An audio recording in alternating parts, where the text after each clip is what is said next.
New ज्ञान Hindi channel में आपका स्वागत है। आज हम चर्चा करेंगे पढ़ने का सही तरीका क्या है। यानी कि आज हम 3 कीवर्ड की चर्चा करेंगे। पहला है कॉन्सिस्टेंसी यानी पढ़ाई में संगति सामंजस्य कैसे हो। दूसरा प्रेडिक्टेबिलिटी यानी कि पूर्वानुमान लगाना। और तीसरा फॉलो अप करना यानी कि पढ़ाई को किस तरीके से हम फॉलो अप करें जो क्लास में या ऑनलाइन क्लास में पढ़ाया गया है। छात्रों, इसके अलावा मैं चर्चा करूंगा कुछ पढ़ाई के वे टिप्स के बारे में जो आपके लिए काफी मददगार होगी, आपकी परीक्षा में सर्वाधिक अंक दिलाने के लिए सबसे अच्छा टिप्स होगा। तो छात्रों, अंत तक मेरे साथ बने रहिए।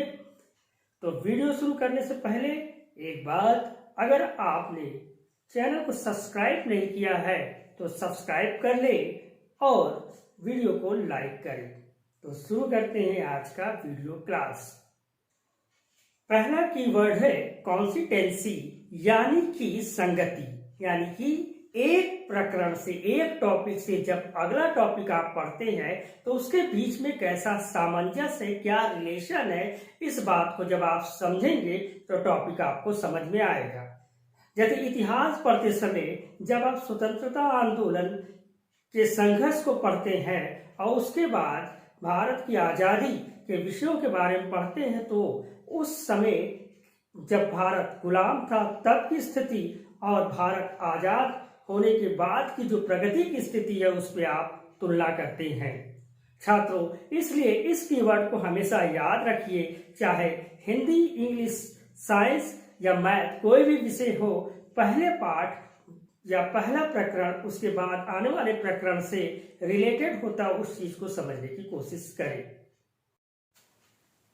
छात्रों, दूसरा कीवर्ड है प्रेडिक्टेबिलिटी यानी पूर्वानुमान लगाना। जब आप पढ़ते हैं तो शब्दों को चित्रों के माध्यम से मन में सोचते हैं और इस तरह से अपने अनुभव से उसे जोड़ते हैं। जैसे मान लीजिए कि अगर किसी छोटे बच्चे को कांच से कबूतर सिखाया गया है तो उसने अब तक जितने भी कांच से चीजों को सुना या समझा है वह उनसे अपने आप को जोड़ने लगेगा। यानी का से कमल, का से कप आदि पर वह अपनी सोच को केंद्रित करने लगेगा। तो इसलिए पूर्वानुमान जो होता है वह आपकी पढ़ाई में बेहद अहम रोल अदा करता है और इससे आपकी क्रिएटिविटी में निखार आता है। जब भी आप कोई पाठ पढ़ रहे हैं तो उससे संबंधित चीजों का जो आपने अनुभव किया उससे जोड़ने की कोशिश करें। छात्रों, तीसरा कीवर्ड है फॉलो अप करना यानी फॉलो करना। जैसे कि आपने अगर ऑनलाइन या कक्षा में कोई टॉपिक पढ़ा है तो उस टॉपिक को अच्छे से अगर समझ नहीं पाए हैं तो उसे घर में सेल्फ स्टडी में उस चीज को क्लियर करें। यदि किसी कारण से आपका किसी विषय के टॉपिक बीच बीच में छूट जाता है उसे फॉलो करें, नहीं तो आगे चलकर दिक्कत होती है, क्योंकि पहला चैप्टर, दूसरा चैप्टर, तीसरा चैप्टर एक दूसरे से रिलेटेड होते हैं, इसलिए फॉलो करना बहुत जरूरी होता है। आप में से बहुत से ऐसे छात्र जो कि बीच में किसी कारण से कुछ पाठ को नहीं समझ पाते, फिर आगे पाठ को समझने की कोशिश करते हैं तो इस तरह की समस्याएं आती है। इसलिए फॉलो करना जरूरी है। अगर आपसे कोई पाठ छूट गया है, कोई मैथ का टॉपिक छूट गया हो या साइंस में, तो उस टॉपिक को पहले क्लियर करें और इसके लिए आपके पास साधन है। आप जो है टीचर से पूछ सकते हैं, ऑनलाइन भी मदद ले सकते हैं। तो छात्रों, ये 3 कीवर्ड आपको हमेशा ध्यान रखना है। आप आगे बात करते हैं कि पढ़ाई के लिए कौन से सबसे अच्छा तरीका हो सकता है, तो स्टडी के ये कुछ टिप्स।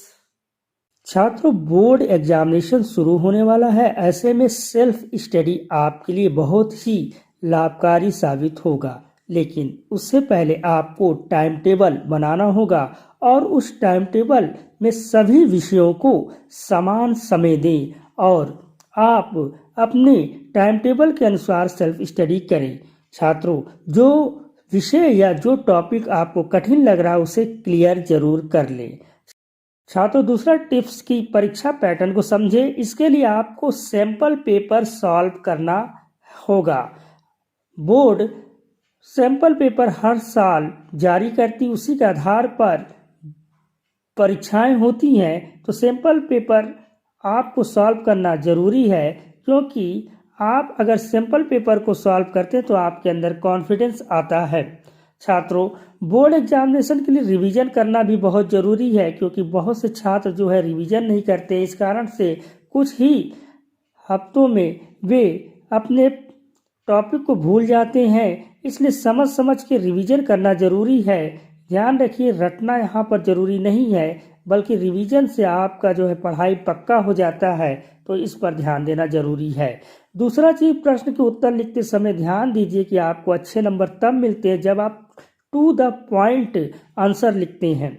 और याद रखिए कि जो प्रश्न पूछा गया है वही उत्तर आपको लिखना है। उससे ज़्यादा अगर आप बातें लिखते हैं तो आपको कोई एक्स्ट्रा मार्क्स नहीं मिलेगा, बल्कि आपका समय भी चला जाएगा।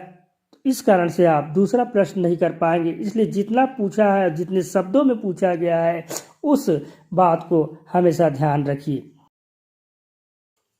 छात्रों, आशा है कि यह वीडियो क्लास आपको पसंद आई होगी। आज का जो टॉपिक था कि पढ़ाई को किस तरीके से करें, जिसमें मैंने 3 कीवर्ड्स के बारे में बताया, उन कीवर्ड्स को भी ध्यान में रखें।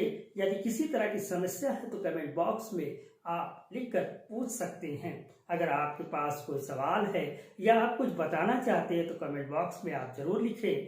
और आप जो है इस वीडियो को लाइक करें। और अगर इस तरह के और भी स्टडी मटेरियल चाहिए तो आप जो है हमें लिख सकते हैं। तो छात्रों, यह वीडियो क्लास उपयोगी रही, इसी आशा के साथ फिर मिलेंगे। तब तक के लिए धन्यवाद।